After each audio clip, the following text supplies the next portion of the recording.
Po ang aking own version dahil dinagyan ko po siya ng shrimp cube, sibuyas at isang basong tubig dahil medyo naalat. Pero ngayon po, sakto na sa timpla. Kung gusto ninyong matikman ang ganitong kasarap na ulam, pwedeng pulutan, pwedeng pangulam at papakin sa handaan, cheesy tahong.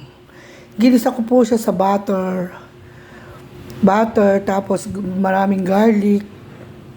Pinamuka ko muna yung tahong sa tubig, nilaga ko ng 5 minutes. At eto na po ang kinalabasan. Masarap na crispy, cheesy tahong.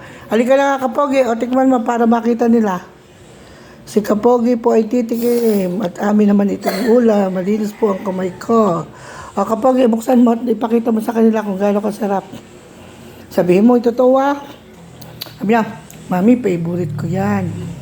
Ginaya mo ba yung si Kalina Brother?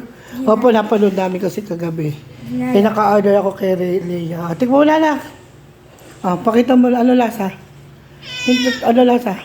Masarap. Sabihin mo yung pasado, yummy. Yummy. Okay na to? Sagot, okay na to? Okay na to.